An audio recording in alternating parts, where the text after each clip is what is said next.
I'm Edward, and I always feel happy to be here with you. If you're a lover of cozy mysteries, these tales are waiting for you on Spotify. Just follow the link in the description. Now, settle back and listen. Chapter 1. A Sunday service unlike the others. The first Sunday of September had arrived in St Mary Mead with all the quiet ceremony of a season preparing to change.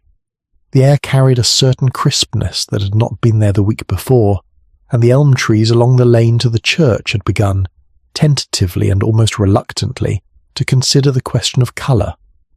A few leaves had turned already, lying curled and amber on the path, and the morning light came at a slightly lower angle than it had in August, casting long pale shadows across the churchyard grass.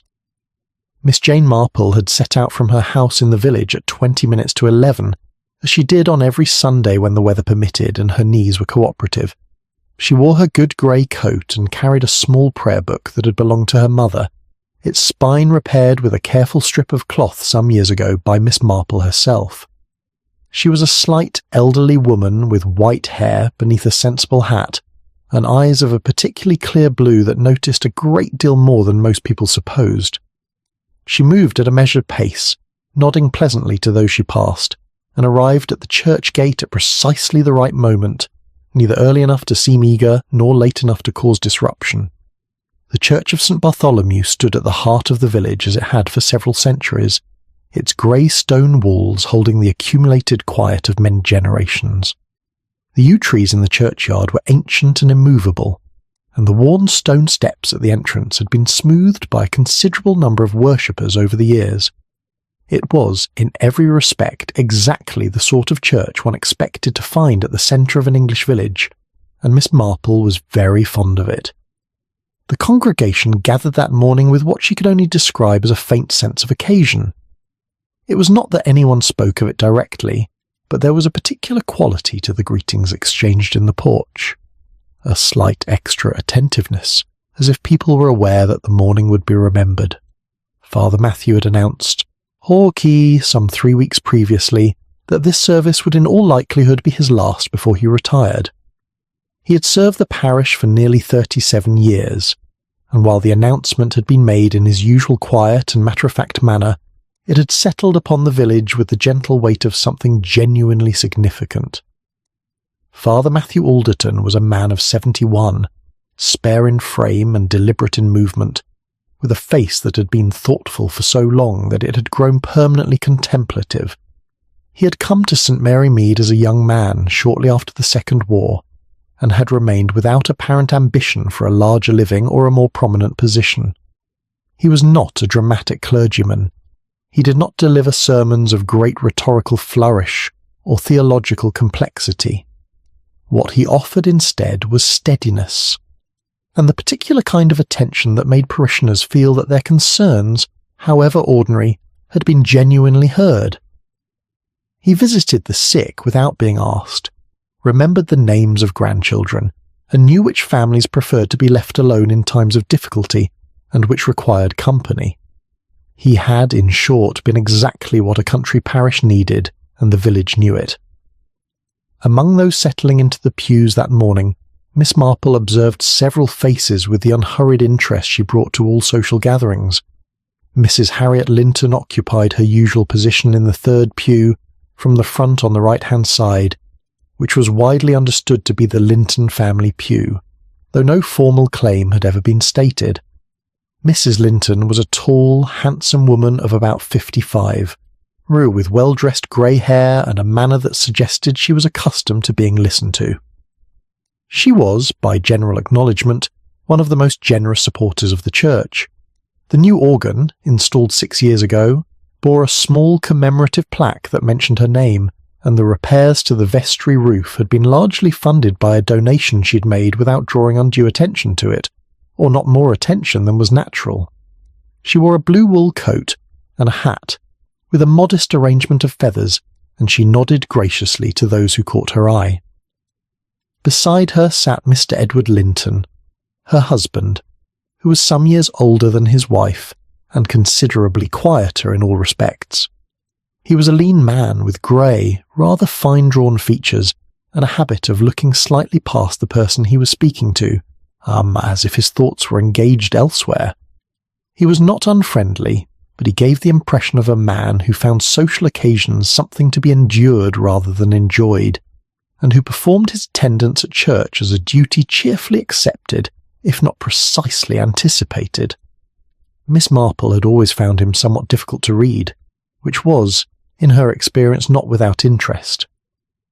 Miss Clara Bates was seated at the organ, arranging her music with the quiet authority of a woman who had occupied that bench for 22 years and regarded it as entirely her own domain. She was a small, precise person of about 60, with hair of a faded brown carefully pinned and an expression of permanent mild concentration. She played beautifully, in the restrained and reverent manner that Father Matthew had always appreciated, and she was devoted to the church in a way that was entirely genuine, free from vanity or the desire for acknowledgement. She and Father Matthew had worked together so long and so harmoniously that the village had long since ceased to imagine the one without the other. Tommy Reed sat in the choir-boy pews with an expression of imperfect solemnity, as boys of 12 so often do when required to sit still for extended periods. He was a round-faced, dark-haired boy with a treble voice of considerable sweetness that he himself seemed to regard as slightly embarrassing. He had served as one of Father Matthew's choir boys for 2 years and was generally considered by the priest to be reliable, if occasionally distracted. He fidgeted now with the edge of his surplice, caught Miss Marple's eye from across the aisle, and straightened at once. The service began with the familiar rhythm that these occasions always carried: the organ, the hymn, the opening prayer, the quiet movement of the congregation settling into the comfortable patterns of worship.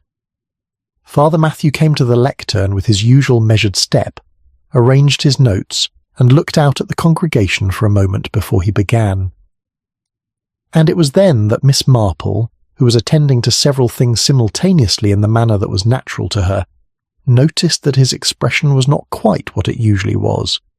Father Matthew was not a man who revealed much, but there was something in his face that morning, a gravity that was different in quality from the ordinary gravity of a man conducting a service. It was the look, she thought, of someone who had arrived at a decision. His sermon was not long.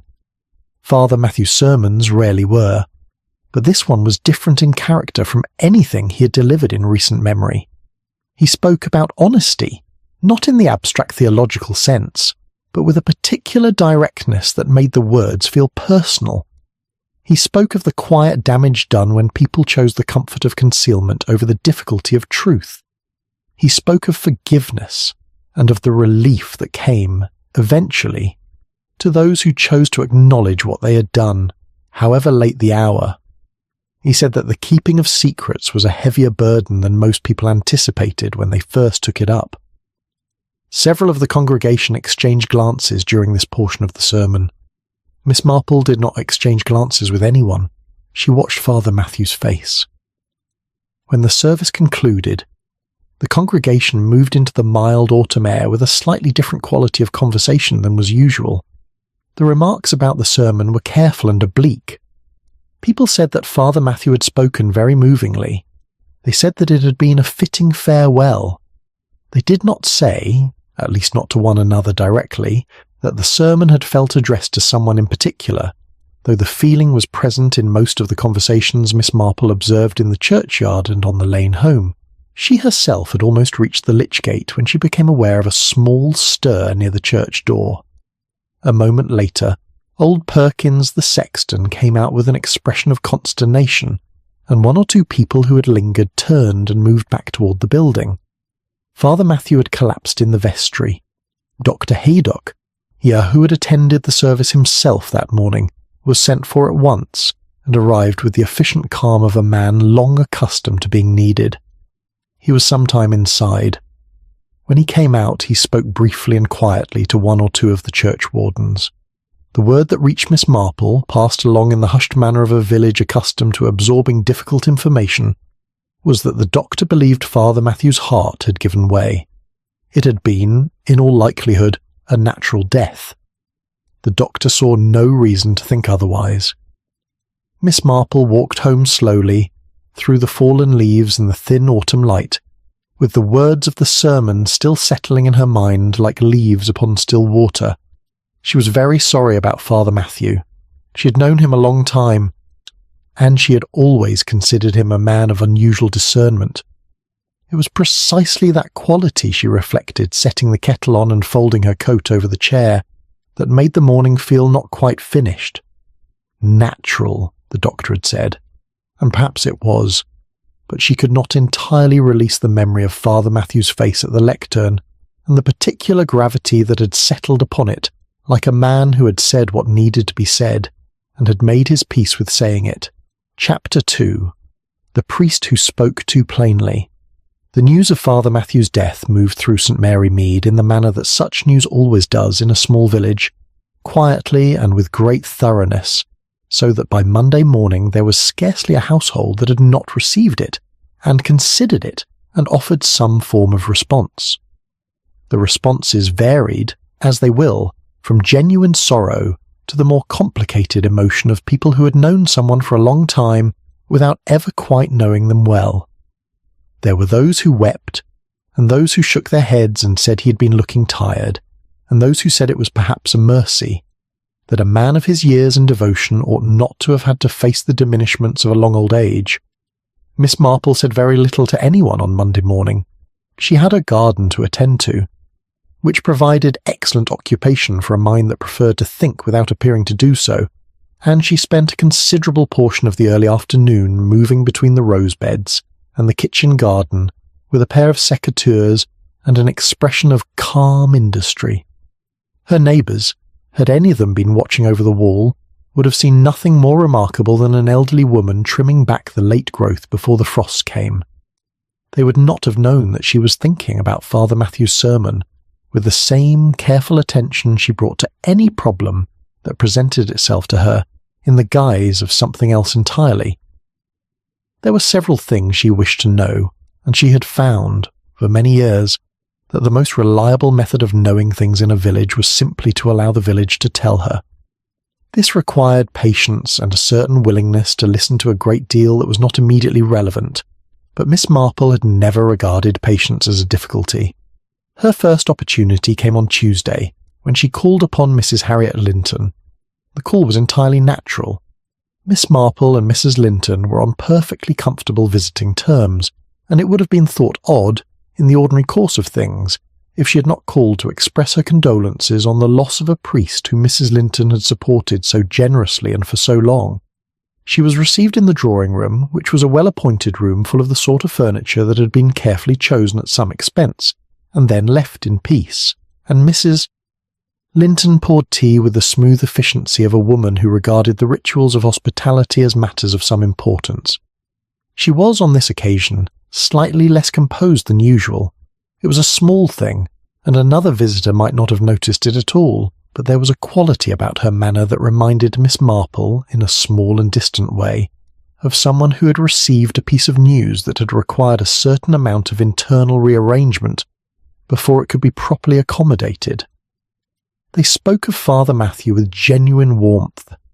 Mrs. Linton said that his loss would be deeply felt, that the parish would not easily find another man of such steadiness and discretion. She said that his sermon on Sunday had been quite moving, though perhaps a little unusual in its directness. Miss Marple agreed that it had been very direct. There was a brief pause, and then Mrs. Linton said that Father Matthew had come to call upon her the previous Wednesday. This she mentioned in a tone that was carefully ordinary, as if it were no more than a small detail added for the sake of completeness. He had seemed, she said, very earnest. He had spoken about the parish, about the responsibilities that came with being well placed to help others, about the importance of meeting difficulties openly rather than allowing them to grow in private.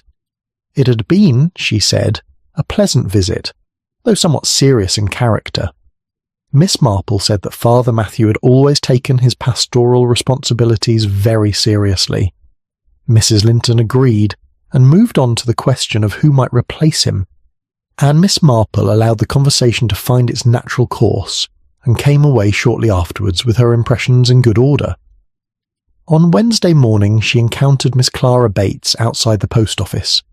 Miss Bates was carrying a paper bag and an expression of suppressed distress that she was making considerable efforts to manage successfully. The organist had taken Father Matthew's death with a quietness that the village had found entirely appropriate and entirely characteristic, but there were, Miss Marple thought, signs of something more complicated than ordinary grief in the way she held herself.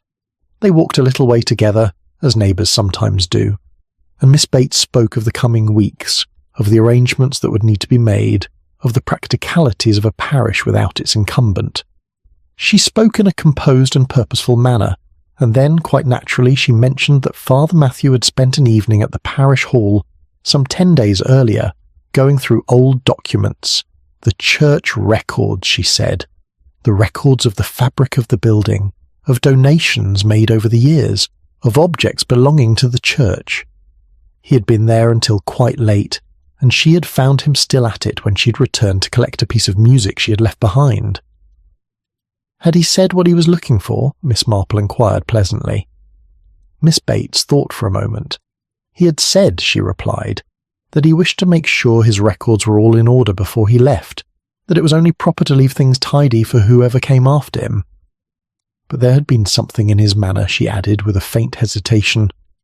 That had seemed less like tidying and more like looking. Miss Marple said that that was a very interesting distinction. Miss Bates looked at her for a moment with the expression of someone who has said rather more than they intended, and then said that she expected it was nothing, and that Father Matthew had always been thorough. They parted at the corner of the lane. The third conversation came through the less direct channel of Mrs. Tanner, who kept the village shop and who was, as a general principle, the most reliable source of information about anything that had recently occurred within a quarter-mile of her premises. Mrs. Tanner mentioned, in passing and without apparent design, that young Tommy Reed had seemed very subdued when he had come in for his weekly errand on Monday afternoon. Not ill, she said, but quiet.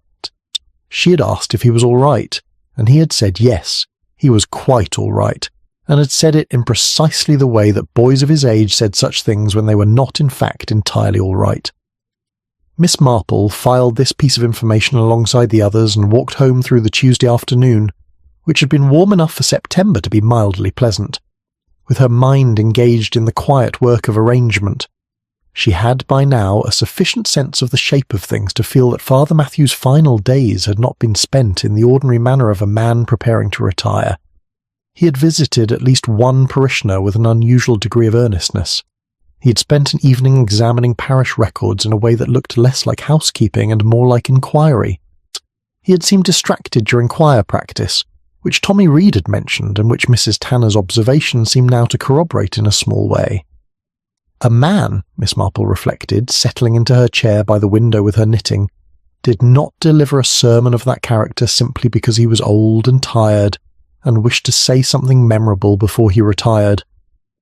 A man delivered a sermon of that character when he had something specific on his mind, something that he wished a particular person to hear. The question that interested her, and she acknowledged that it did interest her quite considerably, was what Father Matthew had found in those parish records, and what it had prompted him to do. She cast on a new row of stitches with the unhurried efficiency of a long practice, and looked out at the garden, where the elm leaves were coming down in earnest now, settling on the lawn in the early evening quiet. She thought she would pay a call on Tommy Reed before very much longer. Chapter 3. Candles burning after the congregation left. It was Miss Marple's habit on fine afternoons when her health permitted to take a walk that carried her past the church. She told herself, and it was perfectly true, that the route was convenient, that the path along the churchyard wall was level and well maintained, and that the yew trees offered a pleasant shade in summer and a certain austere beauty in autumn. She did not tell herself, because it was not necessary to do so, that the walk also allowed her to observe whatever was happening in and around one of the most central buildings in village life, and that this had proved useful on more than one occasion. On the Wednesday afternoon following Father Matthew's death, she set out at 2:30 with her walking stick and her second-best coat. the grey one with the deep pockets that she found more practical than the good one for everyday use. The sky was the pale, uncertain blue of early autumn, with clouds moving across it in a purposeful manner, and there was enough warmth in the light to make the walk agreeable without being deceptive about the season. She had almost reached the lich gate when she encountered Albert Perkins, the sexton, who was raking leaves from the path with the methodical air of a man who found satisfaction in the slow management of natural disorder. Perkins had been sexton at St. Bartholomew's for nearly 20 years, having taken over from his father-in-law, and he knew more about the daily life of the church building than anyone except Father Matthew himself. He was a broad, deliberate man of about 60, not greatly given to conversation, but not unfriendly to those he had known a long time, and Miss Marple he had known a very long time indeed. She stopped to pass a few words with him, as was natural, and asked how he was getting along. He said he was getting along well enough, and that there was always something to be done, which was true of most things in life and certainly of churchyards in September. Miss Marple mentioned that she had been thinking of Father Matthew, and that she had been rather struck by the detail that he had remained in the church alone for some time after the congregation had left on Sunday. Perkins rested his rake and considered this. Yes, he said, that was correct. He himself had come back to the church at about 1:30, intending to check that the vestry had been properly secured, as was his habit after a service, and had found that Father Matthew was still inside. He had not gone in, not wishing to disturb him. He had seen through the small side window that there were candles still burning at the altar, which had struck him as a little unusual, since Father Matthew was generally careful about such things, being of the old school of thought that held unnecessary burning of candles to be a mild extravagance. He had waited a few minutes in the porch, and then, hearing nothing amiss, had gone home with the intention of returning later to lock up properly. It was some time after 2:00 that Mrs. Perkins, coming along the lane to bring her husband his afternoon tea, had found him still waiting outside, and they had gone in together and discovered Father Matthew on the floor of the vestry. Miss Marple said that it must have been a very great shock. Perkins agreed that it had been. He was quiet for a moment, and then said, in the careful manner of someone who had been turning something over in his mind, and had not yet found a satisfactory resolution to it, that he had always supposed Father Matthew to be a man in reasonable health for his age, or at least not in the sort of health that gave one particular cause for concern. The doctor had seemed quite satisfied that it was natural, and he had no reason to question the doctor's judgment. But he had been thinking, he said, that there was something about that afternoon that had not seemed quite ordinary, and he could not entirely account for the feeling. Miss Marple asked whether he could say more precisely what he meant. Perkins thought again. He said that when he had looked through the window and seen Father Matthew still inside, the priest had been sitting in one of the front pews, not doing anything in particular, just sitting. Not in the attitude of prayer exactly, or at least not the ordinary kind of prayer. More in the attitude, Perkins said, with a slight awkwardness at the comparison he was about to make, of a man who has a great deal on his mind and is attempting to settle it. Miss Marple said that that was a very clear description. She thanked him, and walked on through the lich gate and along the path between the graves. The churchyard was quiet in the way that churchyards always are, a quietness that felt purposeful rather than empty, and the old stones stood in their accustomed places with an air of mild authority. The grass had been neatly cut, which was Perkins's doing, and the late asters in the small border along the south wall were still putting up a reasonable performance despite the declining light. She paused at the church door, which stood unlocked, as it generally did during daylight hours, and went inside. The interior of St. Bartholomew's had the particular quality of old country churches, a settled dimness that was not gloomy but rather composed, as if the building had long since made its peace with the passage of time and the succession of generations moving through it. The smell was of stone and old wood and something faintly waxy from the candles, and the light came in through the windows at a gentle angle, laying pale rectangles across the flagstones. Miss Marple walked to the front of the nave and stood for a moment looking at the altar. She thought about Father Matthew sitting where Perkins had described, in the front pew, with the candles burning and the village emptied out around him. She thought about a man who had, in his final weeks, been looking into something, who had visited parishioners with unusual earnestness, who had spent evenings with old records, who had stood at the lectern and delivered a sermon that could only have been meant for someone in particular. What would a man like Father Matthew do, she wondered, when he found himself in possession of a truth that belonged to someone else? He would not go to the police. That was entirely contrary to his nature and his understanding of his role. He would not gossip or speculate or allow the thing to colour his public behaviour toward the person concerned. He would, in all probability, go to that person directly, privately, and with whatever combination of kindness and firmness the situation required. And if that conversation had not produced the result he hoped for, or had produced a result he found troubling, he would have sat in his empty church with the candles burning and thought about what to do next. She had known men of his type before, not many, but a few. Their convictions were genuine and deeply held, and they operated within them with a consistency that those of a more flexible disposition sometimes found baffling. He had believed in the possibility of human redemption. She was quite sure of that. His sermon had not been a threat. It had been an invitation. She sat down for a moment in the front pew herself, in the place where Perkins had last seen Father Matthew sitting, and looked at the altar with its embroidered cloth and its paired candlesticks and the small space between them, where, she had not yet been told but would shortly discover, something was missing. The church was very still around her. She thought that Father Matthew had sat in this very spot and weighed one person's weakness against another person's pain, and had decided in the end to appeal to the former rather than punish it. It was a generous decision, and possibly the right one. Whether it had been the effective one was a question she could not yet answer.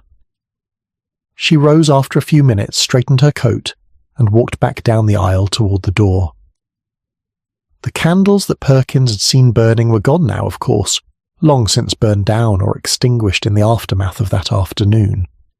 But she found she could picture them quite clearly, small steady flames in the dim interior of an old church, keeping their patient light while a good man sat and thought, and the village went about its Sunday afternoon without any particular knowledge of what was being weighed and decided in its midst. That was so often the way of things, she reflected, stepping back out into the pale afternoon. The most significant moments in any community occurred in perfect quiet, visible to no one, witnessed only by those immediately concerned and perhaps by whatever force of conscience operates within the human heart when it is given sufficient space and sufficient stillness to be heard. She walked home through the churchyard at a thoughtful pace, with a great deal more to consider than she had carried with her when she set out. Chapter 4. The Prayer Book on the Vestry Table.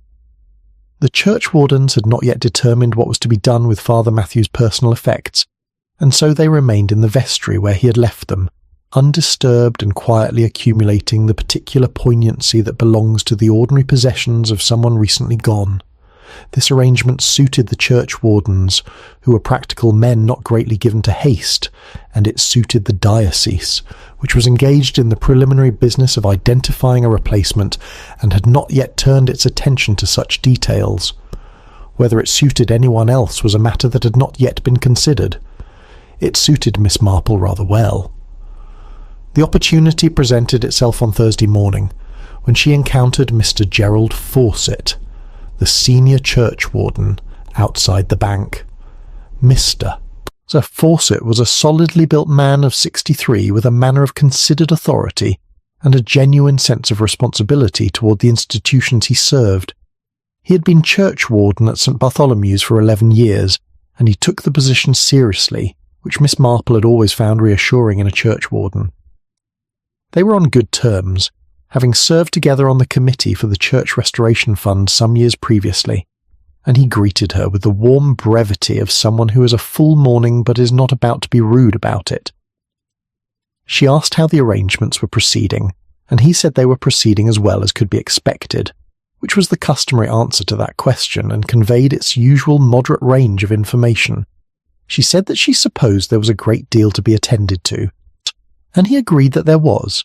She then said, with the pleasant directness of a woman whose age gave her a certain social license, that she had been thinking she might like to see the vestry, if it were not inconvenient, simply to pay her respects in a quiet way, as she'd known Father Matthew for such a long time. Mr. Fawcett considered this for a moment. It was not an unusual request in its spirit, if not in its precise form, and he was a man who preferred to find reasons to accommodate rather than to refuse. He said that he didn't see why not, and that he would mention it to Perkins, who kept the key. By 11 o'clock that morning, Miss Marple had been admitted to the vestry with the slightly formal air of someone visiting a very small museum, which she found quietly appropriate.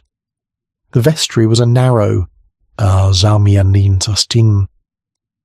stone-floored room off the north side of the nave, furnished with the plain practicality that had characterized Father Matthew's arrangements throughout. There was a long wooden table against the far wall, a row of cupboards in which the vestments were kept, a single chair of the upright and uncompromising sort, and a narrow window that admitted light without any particular generosity.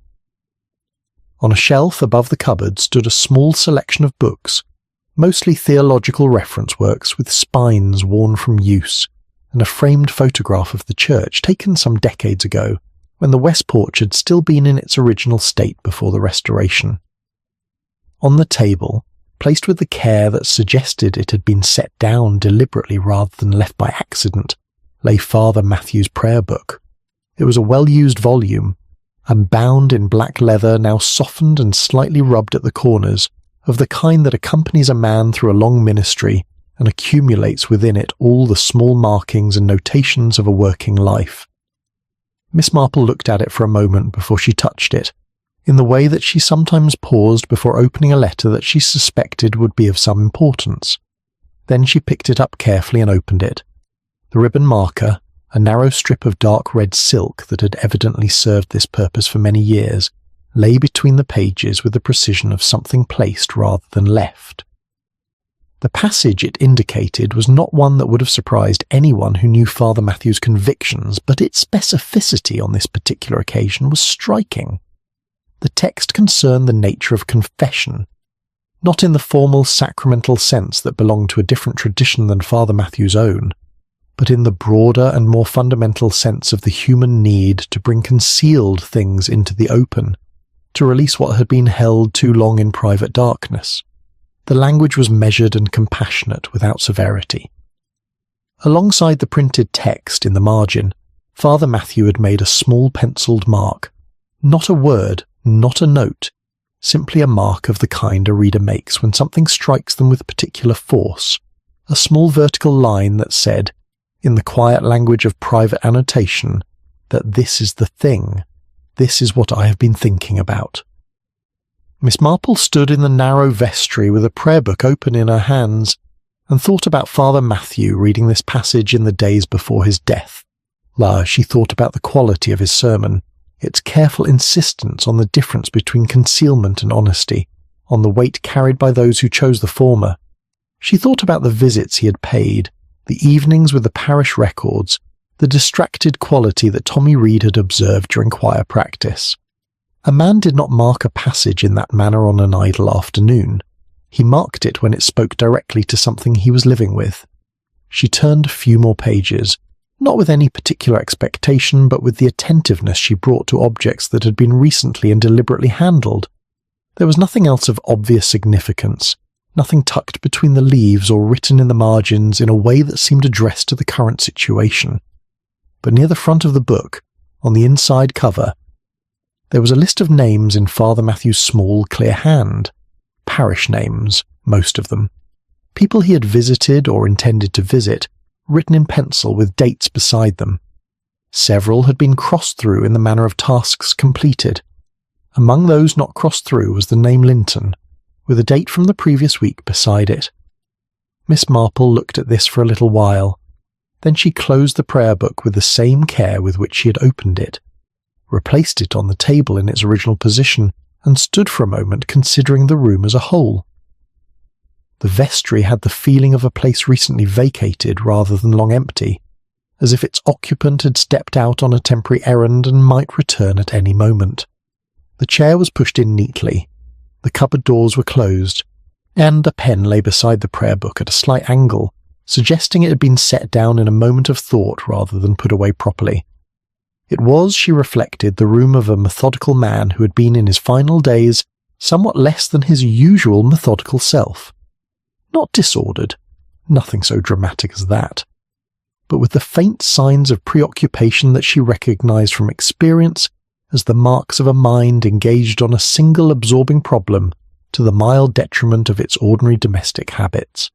She thanked Perkins when he let her out, and walked back along the path through the churchyard with the autumn light coming sideways through the yew branches, and the rooks making their considered comments from the elms beyond the wall.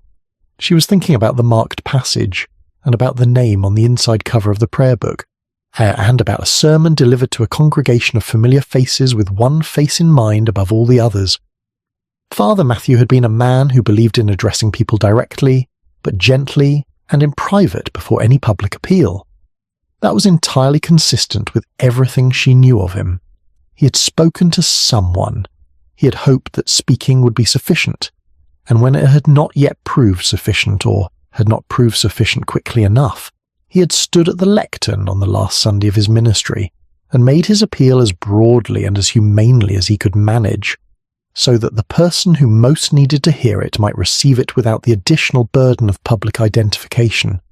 It was a careful and considerate strategy, and entirely characteristic. And she emerged from the churchyard into the lane and turned toward home, thinking that she must give some further thought to the Lintons, and to what precisely Father Matthew had found it necessary to say to them in the week before he died. Chapter 5.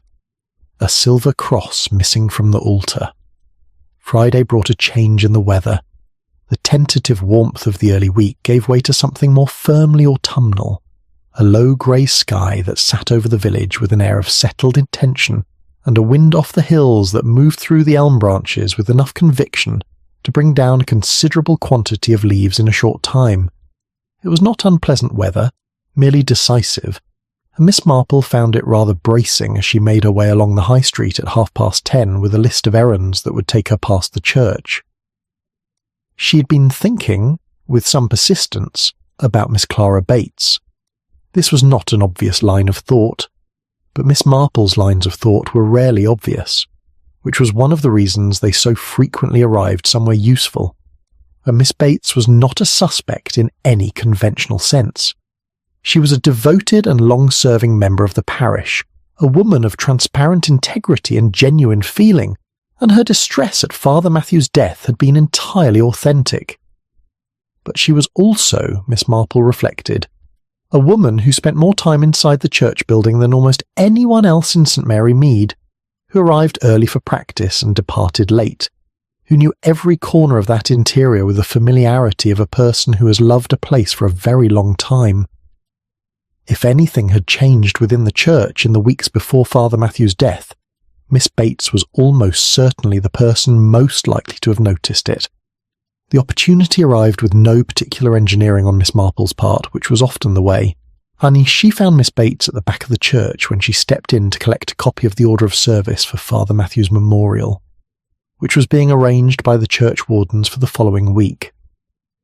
Miss Bates was seated at the organ making notes on a piece of manuscript paper, presumably selecting music for the occasion, and she looked up with an expression that combined mild surprise with something that might have been relief at the company.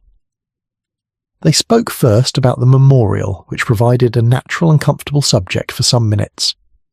Miss Bates said that she was considering the Brahms, and also something by Purcell that Father Matthew had particularly liked, and that she wanted the music to be fitting without being excessive, which was entirely in keeping with what she understood of his preferences. Thus Miss Marple agreed that that sounded very well judged.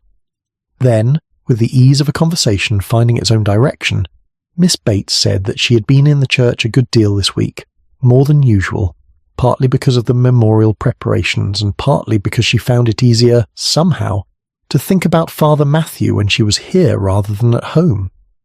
Miss Marple said that she understood that perfectly. There was a short pause, and then Miss Bates said that there was something she had been meaning to mention, something rather small and perhaps unimportant, but which had been sitting in her mind in an uncomfortable way.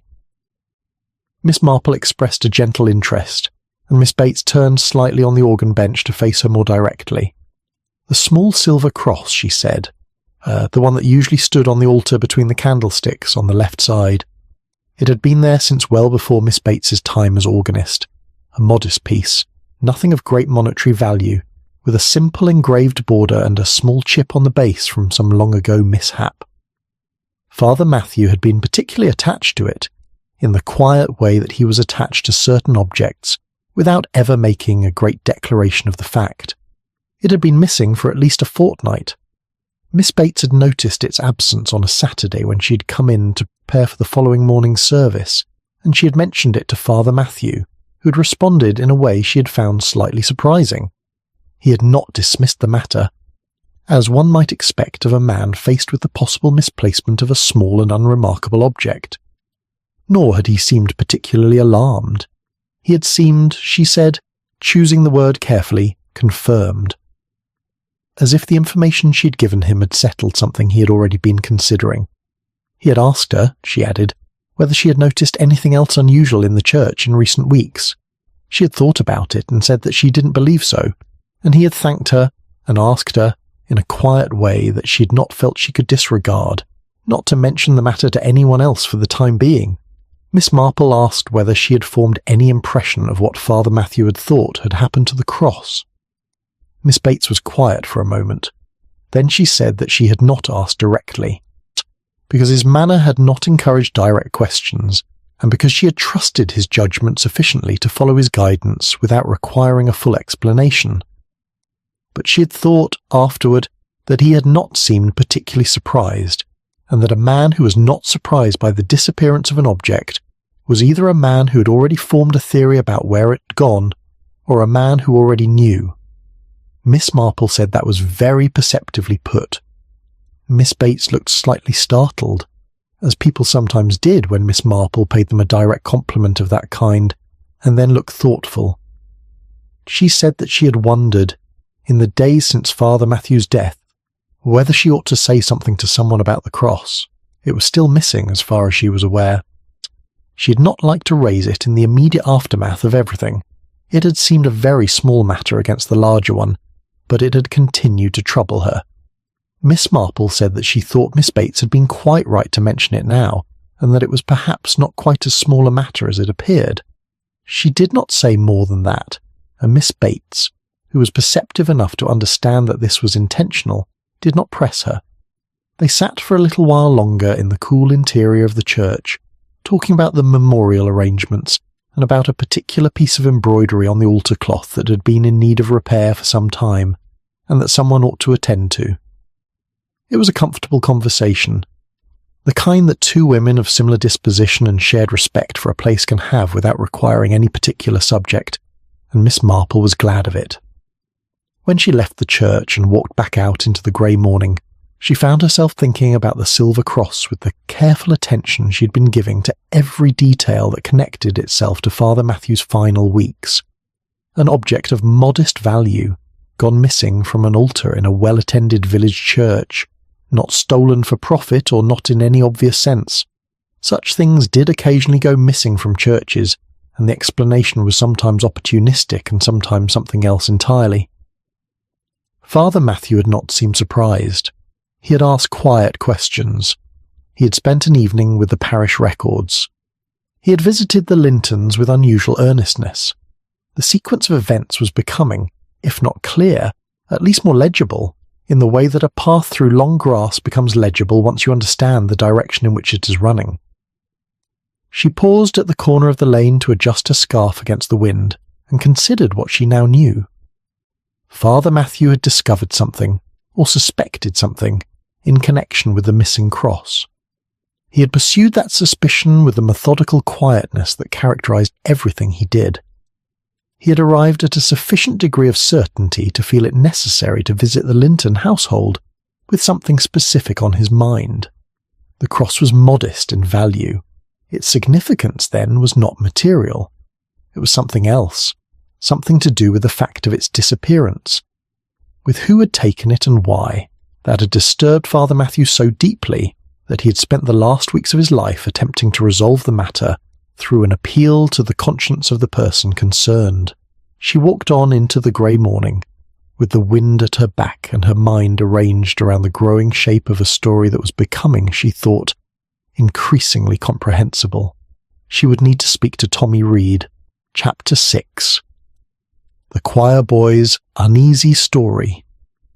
The Reed family lived in a narrow terraced house on Glebe Street, the sort of house that had been built at the end of the previous century with admirable practicality and very little ornament, and which had since acquired, through the accumulated habits of several generations of occupants, a settled and comfortable character entirely its own.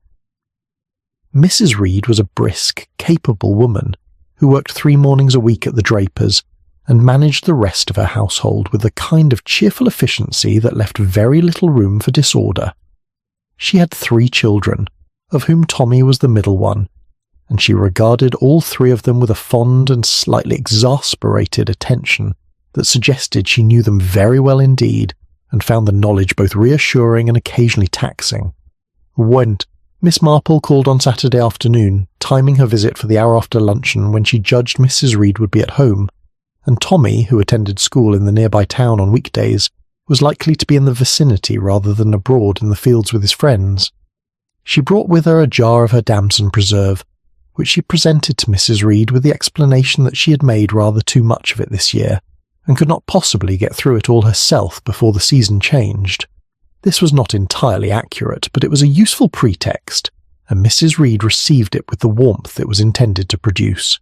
They sat in the front room, which was neat and a little formal in the manner of front rooms that are kept for visitors rather than daily use, and talked about the memorial service and about the inconvenience of the grey weather, and about Mrs. Reed's eldest daughter, who was shortly to be married to a young man from Steeple Norton, whom Mrs. Reed regarded with cautious approval.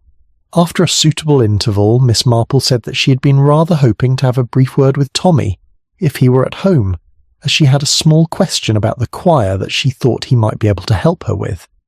Mrs. Reed called upstairs, and Tommy appeared with the slightly wary expression of a boy who has been called down from his own occupation to address the interests of an adult, and is not entirely certain what form the occasion will take. He was wearing his everyday clothes rather than his choir surplice, which made him look simultaneously younger and more himself, and he greeted Miss Marple with the manners that had clearly been instilled in him from an early age, polite and not ungracious, if somewhat provisional. Mrs. Reed brought in a plate of biscuits and then excused herself to attend to something in the kitchen, with the quiet tact of a woman who understood that her presence might not be required for every portion of the conversation. Miss Marple appreciated this considerably. She invited Tommy to sit down, and he did so on the edge of the chair opposite hers with the posture of someone who has not quite decided whether to relax or remain ready to depart.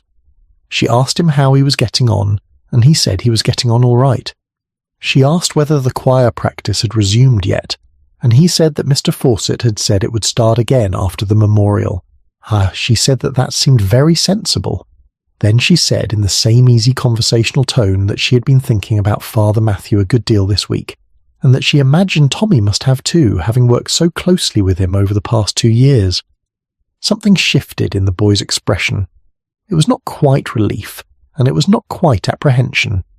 It was the look, Miss Marple thought, of someone who has been carrying a weight and has just been offered the possibility of setting it down without quite knowing yet whether the offer is safe to accept.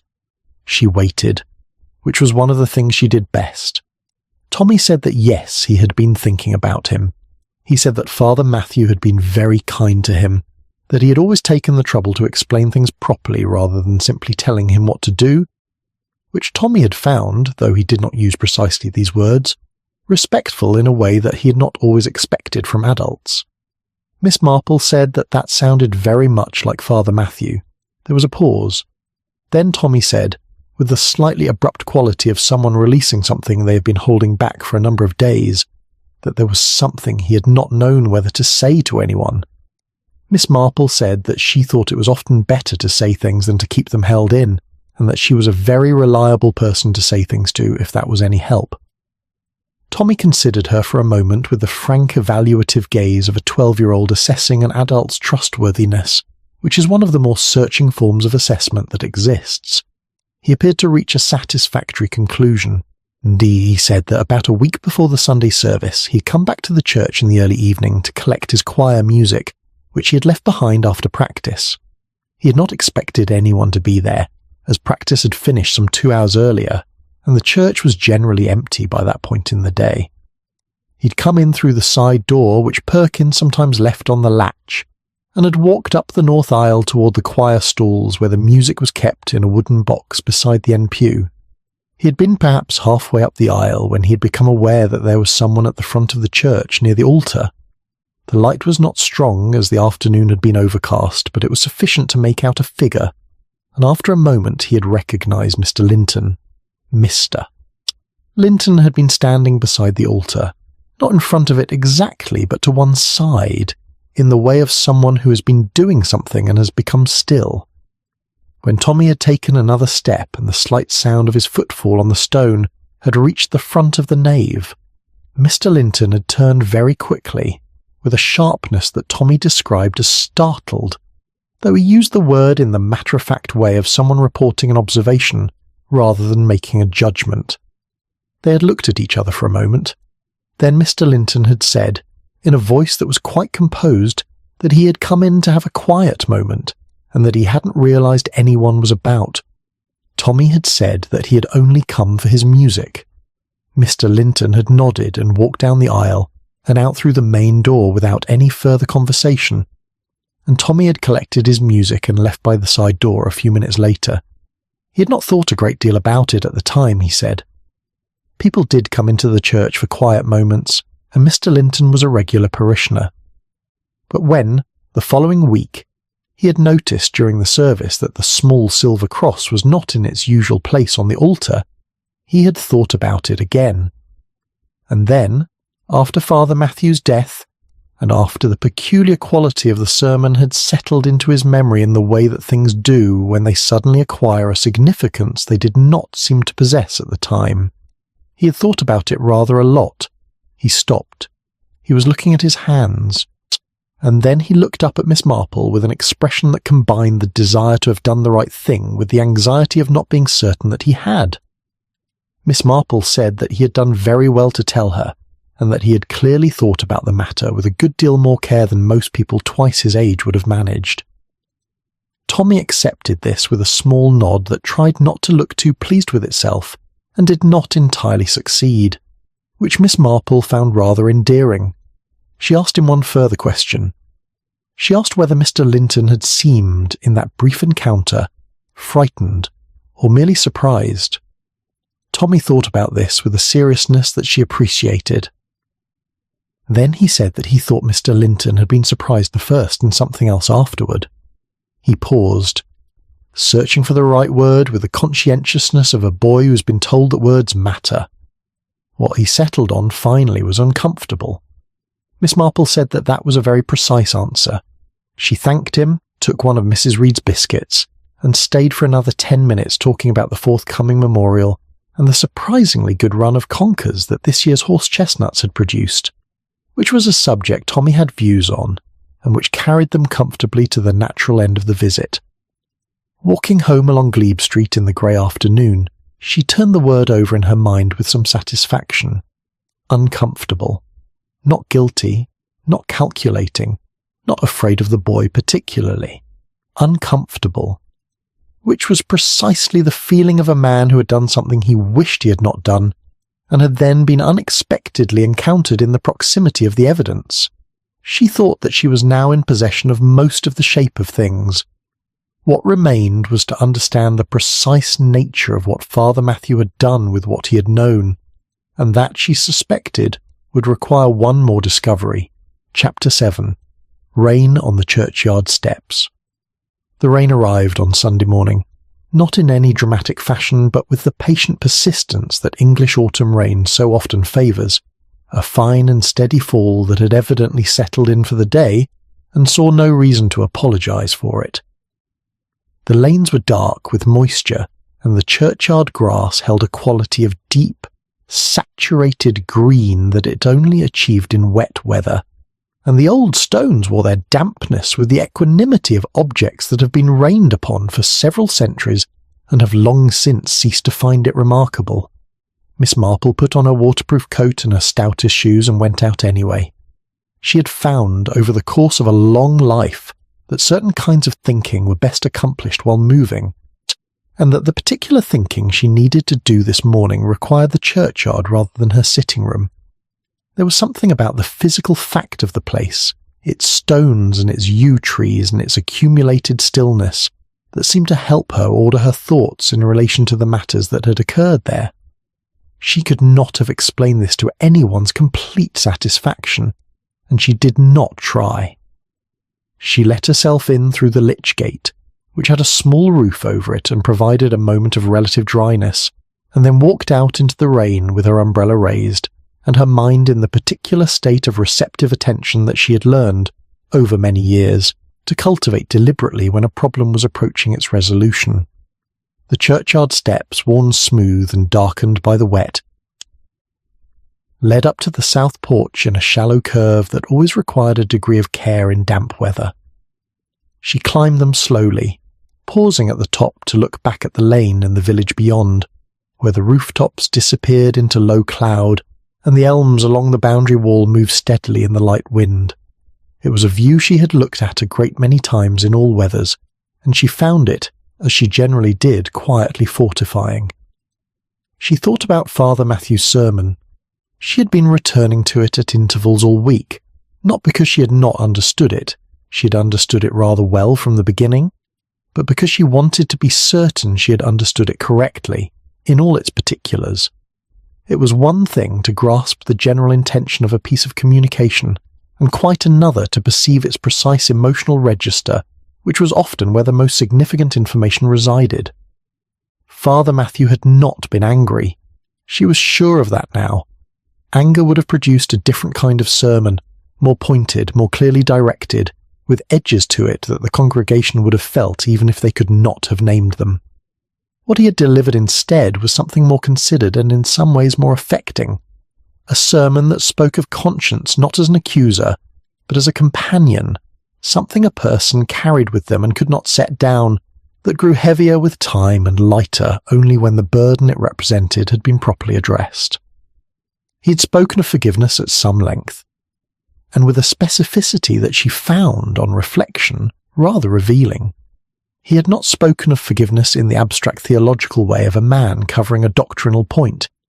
He had spoken of it as a practical matter, available and genuine, something that actually awaited a person on the other side of an honest admission, like a room one could enter if one could only bring oneself to open the door. The image was not one he had used, but it was, she thought, the correct translation of what he had meant. He had known by the morning of the service who had taken the cross. She was now quite certain of that. The name in his prayer book, the visit to the Linton household, the evening spent with the parish records, and Tommy Reed's account of Mr. Linton's presence near the altar on the evening of the disappearance, thus all of this formed a picture that was legible and consistent. Whether he had confronted Mr. Linton directly before the service, or had contented himself with the more general appeal of the sermon, she was not yet entirely sure, though she had her thoughts on the matter. She walked around to the north side of the churchyard, where the older graves stood in their irregular rows beneath the yew trees, and paused beside a flat stone whose inscription had been almost entirely absorbed by time and weathering, leaving only the ghost of lettering that might once have been a name. She had always found this particular stone instructive, in a general way. Information, it reminded her, didn't last indefinitely if it was left without attention, and the most important things were very often the ones that required the most deliberate effort to preserve. Father Matthew had made exactly that kind of effort. He had not allowed what he had discovered to remain unaddressed. He had taken it up and carried it, and had tried, with the patience and generosity that had characterized 37 years of quiet service, to offer the person responsible a way of setting it down. The question that had been occupying a corner of her mind since Thursday, the question she had not yet found a fully satisfying answer to, concerned the nature of the cross's disappearance. It was not the act of a person engaged in ordinary theft. There was nothing ordinary about it, and the more she thought about it, the more she felt that the word theft was not quite the right word at all. A person who intended to steal from a church for gain chose objects of greater value, and chose moments of greater security, and did not linger near the scene of their action in a manner that allowed them to be observed by a choir boy.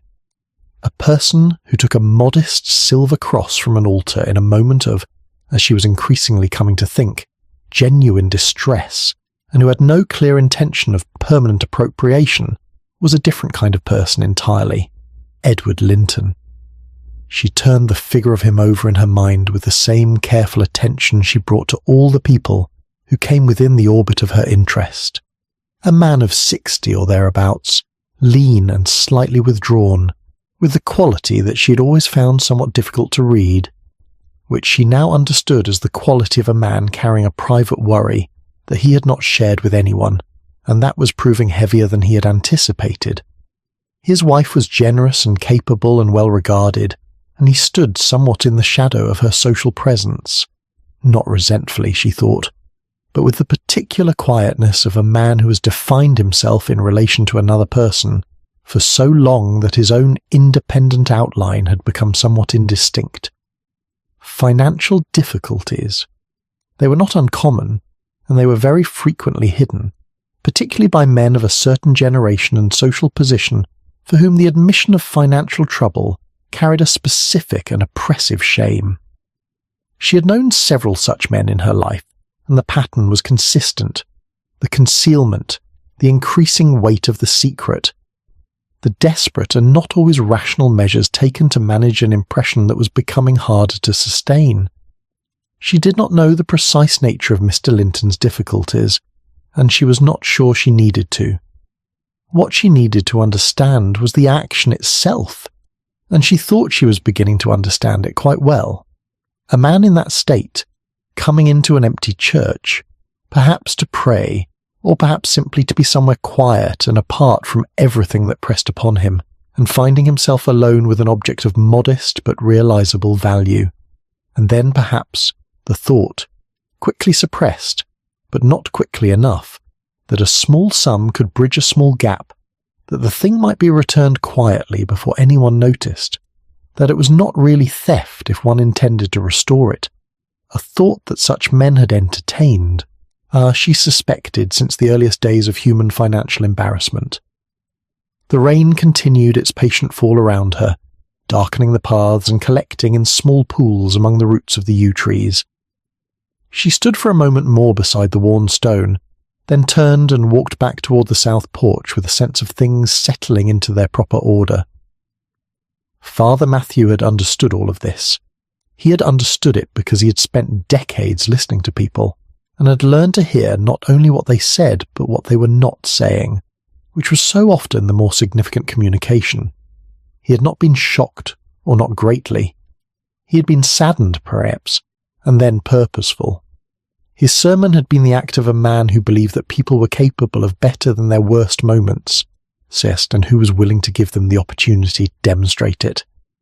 He had offered Mr. Linton a private exit from a situation that had evidently become intolerable, and he had reinforced that offer on his last Sunday with an appeal broad enough to provide cover and specific enough to be understood by the one person it was intended to reach. She came back down the churchyard steps with the same care she had taken going up, holding the umbrella against the angle of the rain, and walked through the lich gate and back into the lane. She needed, she thought, one more piece, something that confirmed not merely her understanding of the situation, but the precise sequence of events in Father Matthew's final days. There was, she was fairly confident, such a piece to be found, and she believed she knew approximately where to look for it. She turned toward home through the steady September rain, with a sense that the shape of the matter was now very nearly complete. Chapter 8. A letter hidden in the hymnal. The memorial service for Father Matthew was held on the following Wednesday, and the church was fuller than it had been for a considerable time. People came from the neighbouring villages as well as from St. Mary Mead itself, which was a testament to the reach of a quiet ministry that had never sought reach at all. There were former parishioners who had moved away years ago and had made the journey back for the occasion, and there were several clergy from the wider district who sat together near the front with the particular composed attentiveness of professionals paying their respects to one of their own. Miss Bates played the Brahms and the Purcell with a steadiness that Miss Marple found genuinely moving, and Mr. Fawcett delivered a short address that was dignified and accurate, and said exactly as much as needed to be said without encroaching upon more. Miss Marple sat in her usual place, and attended to everything with the dual awareness that was natural to her, the surface of the occasion and the undercurrent of observation. She noted that Mrs. Linton wept, quietly and with restraint, in the manner of a woman who felt the loss genuinely, and also understood that public weeping required management. She noted that Mr. Linton sat very still throughout, with an expression that she could only describe from her oblique angle of view as the expression of a man who is paying a debt.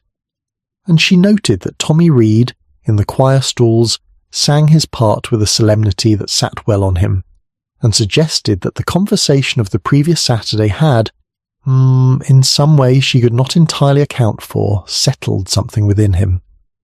After the service, in the mild confusion of people departing and reassembling in small groups outside, Miss Marple found herself beside Mr. Fawcett, who was speaking with one of the visiting clergy, and who drew her briefly into the conversation with the naturalness of a man who regarded her as a reliable social resource. When the visiting clergyman had moved on, she asked Mr. Fawcett, in a tone of entirely ordinary inquiry, whether Father Matthew's personal effects had been properly attended to. Mr. Fawcett said that most of them had been collected by a nephew who had come down from Manchester the previous week, a sensible young man who had made all the necessary arrangements without requiring a great deal of assistance. There were a few items remaining that the nephew had left for the parish to deal with, things belonging properly to the church rather than to Father Matthew personally, and these were still in the vestry awaiting attention. Miss Marple said that she supposed there was no particular urgency. Mr. Fawcett agreed that there was not, though he thought he would get round to it by the end of the week. He said that there was a box of hymn books that Father Matthew had apparently been working through, annotating for some purpose of his own that the nephew had not been able to determine, and that someone ought to have a look at them before they were simply returned to the choir stalls. Miss Marple said that that sounded like a task she might be able to help with, if Mr. Fawcett would have no objection, as she had a good deal of time at present, and Father Matthew had been a long-standing friend. Mr. Fawcett said that he would be very grateful, and that the key would be with Perkins whenever she wished to make a start. She went the following morning. The box of hymn books was on the vestry floor beside the table, a modest wooden crate of the kind used for storage rather than display, containing perhaps a dozen volumes in varying states of use. Several were very old, their spines repaired with tape that had since dried and cracked, and several were of more recent vintage, replacing predecessors that had finally given out. Father Matthew's handwriting appeared in a number of them, small marginal notes in pencil that concerned themselves with matters of musical timing and congregational tendency, the kind of practical annotation that accumulated over decades of weekly use. Miss Marple worked through them steadily, setting each one aside after examination with the patience of a woman who had learned not to hurry processes that rewarded care. She was on the 8th book, a mid-period volume with a green cloth cover worn to a comfortable softness, when she found the letter. It was folded twice and tucked between the pages at the back of the book, where the index of first lines gave way to a final blank leaf. It was not hidden in any dramatic sense. It was simply placed, in the manner of something set aside for a particular reason, rather than concealed from discovery. Father Matthew's name was written on the outside in a hand she did not recognize. She looked at it for a moment. Then, with the considered deliberateness of a person who understands both the value of information and the responsibility that comes with it, she unfolded it and read it. The letter was short, written on plain paper in a hand that was careful but slightly unsteady, as if the writer had been composing it under some inner pressure that communicated itself to the pen. It was not dated, but the references within it suggested it had been written within the final week of Father Matthew's life.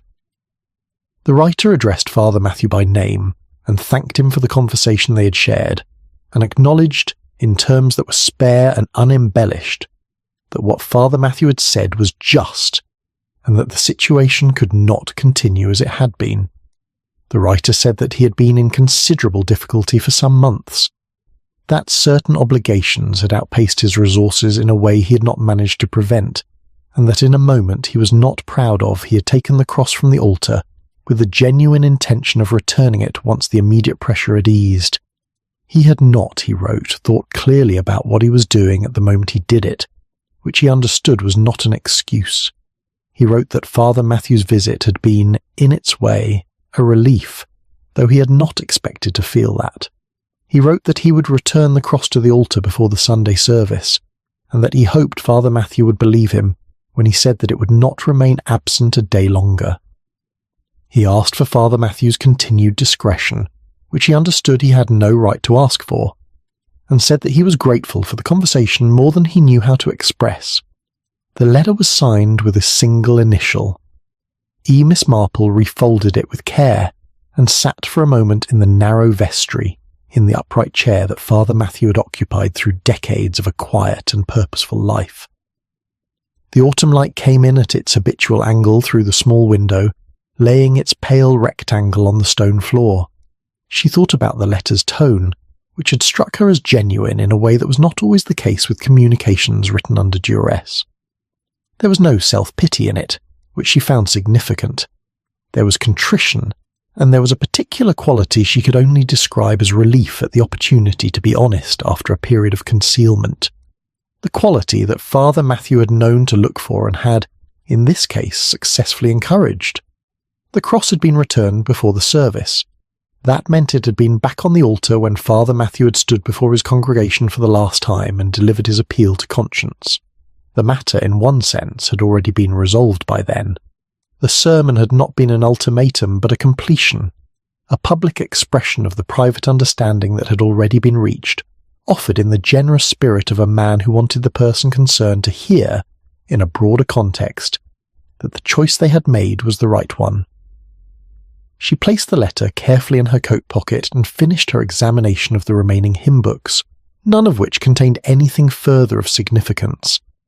Then she replaced the books in the crate, straightened the chair, and let herself out of the vestry with the key that Perkins had entrusted to her.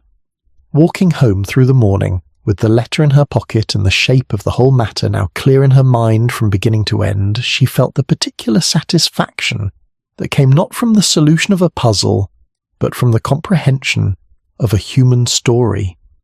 Father Matthew had done what he had set out to do. He had looked clearly at a person's worst moment and had found beneath it something worth addressing and something worth preserving. It remained only to determine what, if anything, needed to be done with what she now knew. She thought she would like to speak to the new vicar. Chapter 9. What Father Matthew Discovered. The new vicar arrived in St. Mary Mead on a Thursday, which was not quite the beginning of anything but felt rather like it. His name was Reverend Philip Hartley, and he was a man of about 45, with a pleasant open face and the slightly provisional quality of someone who has arrived in a place that is not yet entirely familiar, and is going about the business of making it so with goodwill and intelligence.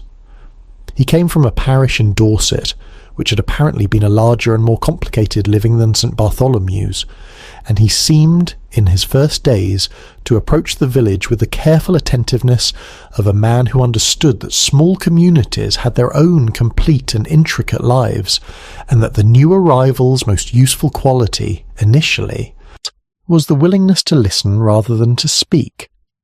Miss Marple approved of this instinct, and she thought Father Matthew would have approved of it too. She called upon Mr. Hartley on the Friday morning, which was early enough in his tenure that the call could be presented naturally and honestly as a neighbourly welcome. She brought him a small pot of honey from her own garden hives, which she thought a more practical gift than flowers at this time of year, and he received it with a warmth that suggested he was a man who noticed and appreciated the practical.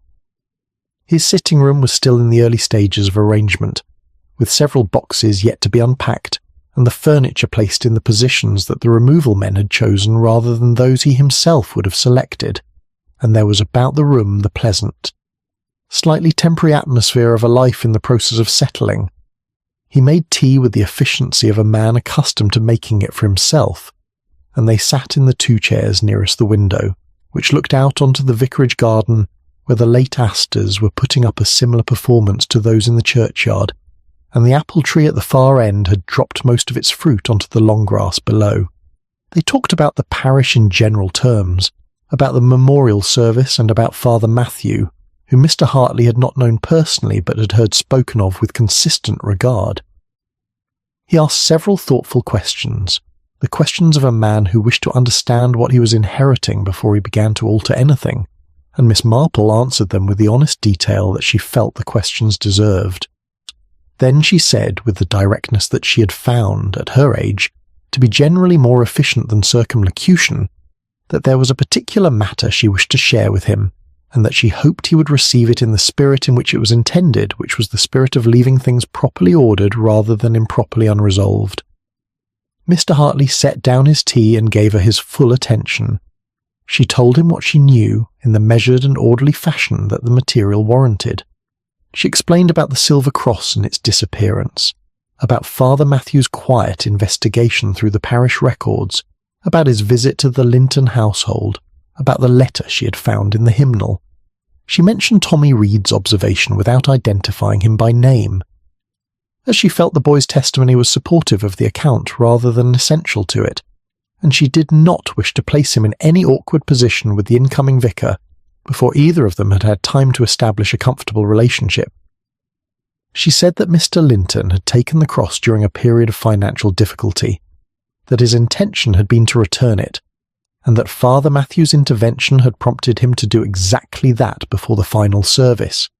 She said that the cross was back on the altar, where it had been since the morning of Father Matthew's last sermon, and that the letter in the hymnal confirmed the essential facts of the matter, and also confirmed that Father Matthew had handled the situation with a discretion and generosity that she found entirely consistent with everything she had known of him. Mr. Hartley listened to all of this without interrupting, which she found encouraging. When she'd finished, he was quiet for a moment, looking at the vicarage garden with an expression of someone who is thinking carefully about what they have just been told and testing it against their own understanding of such situations. Then he said that he was grateful to her for bringing it to him, and that he could see why she had felt it important to do so. He asked what she thought ought to happen next.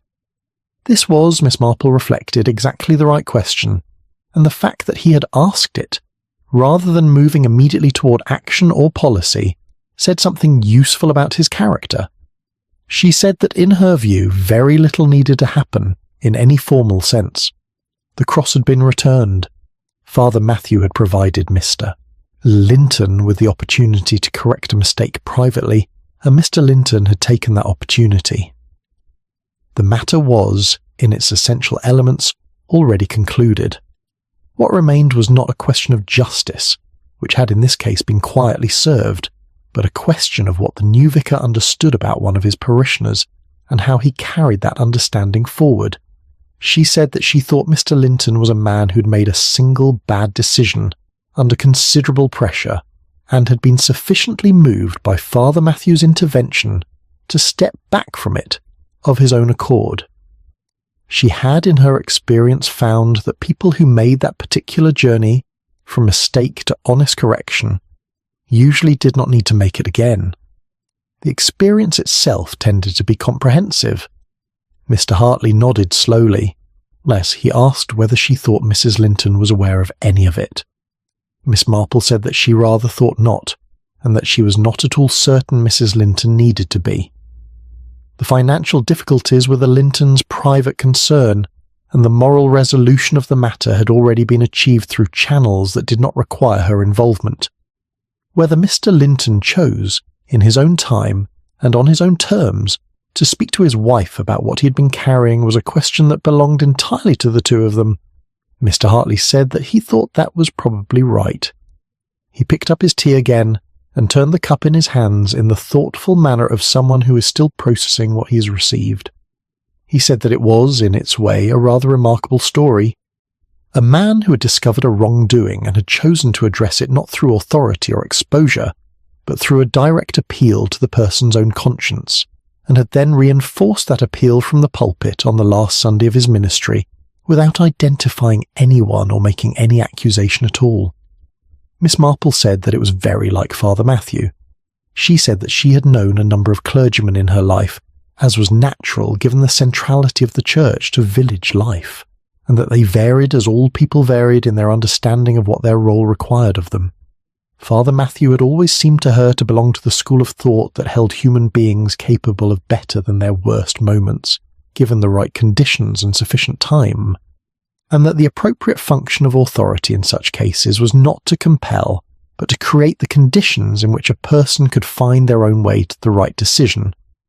It was not always an efficient strategy, she added, but it was, when it worked, rather more durable.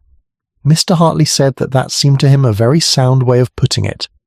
They finished their tea in a companionable quiet, talking for a little while about the garden and about the parish records, which Mr. Hartley was already proposing to organise somewhat more systematically.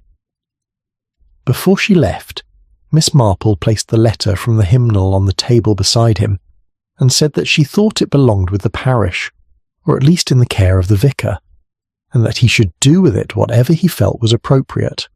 He thanked her, and saw her to the door with a courtesy that she found natural rather than performed, which was always the preferable kind.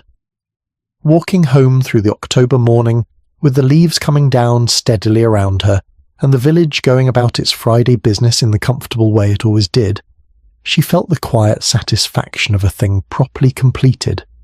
Not every story resolved itself with clarity, and she had long since ceased to expect them to.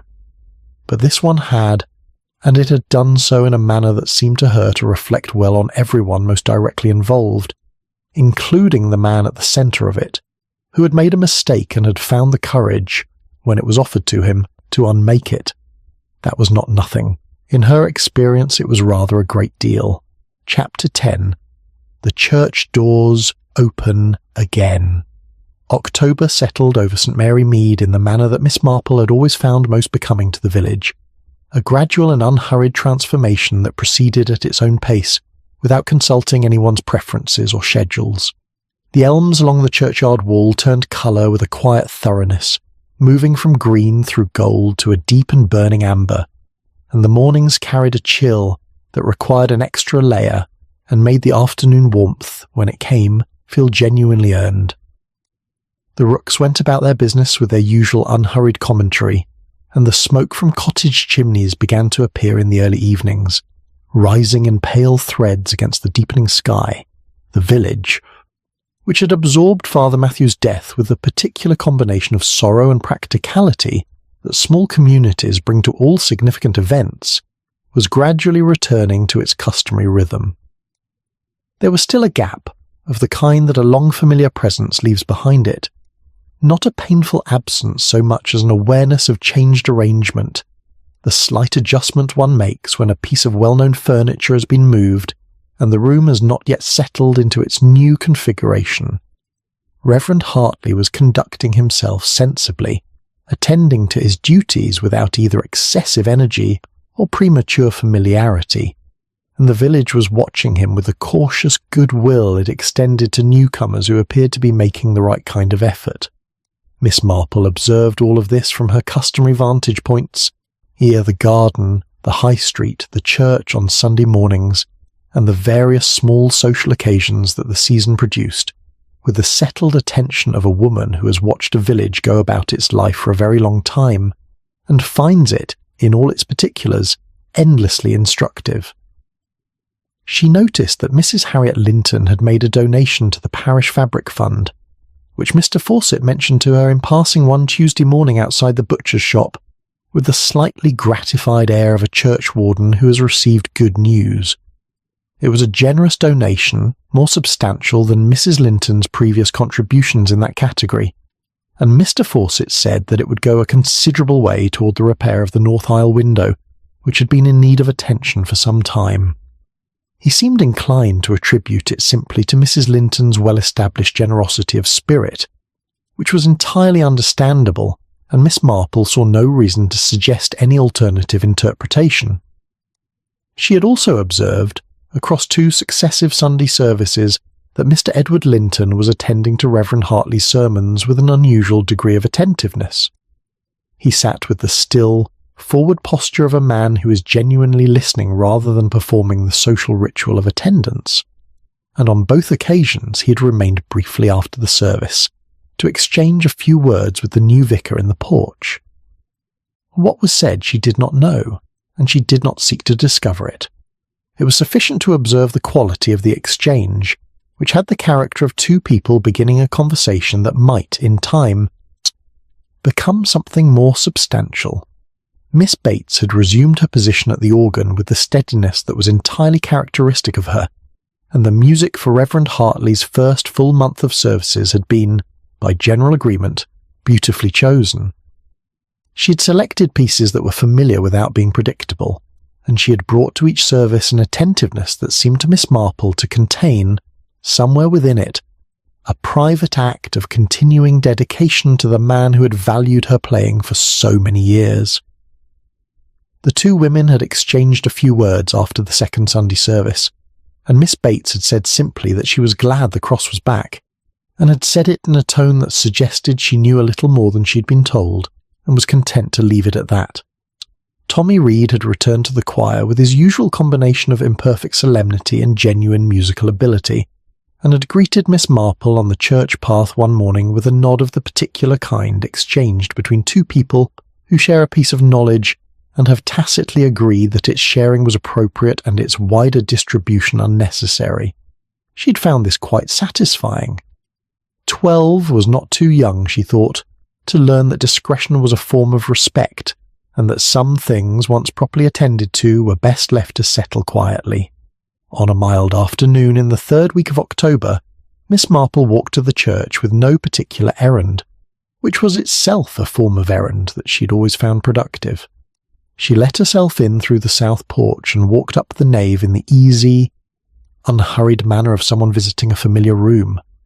The interior was quiet in the particular way of a Thursday afternoon, empty of people but not of presence, and the light came through the windows at its autumnal angle, striking the flagstones in long, pale panels that shifted almost imperceptibly with the movement of cloud outside.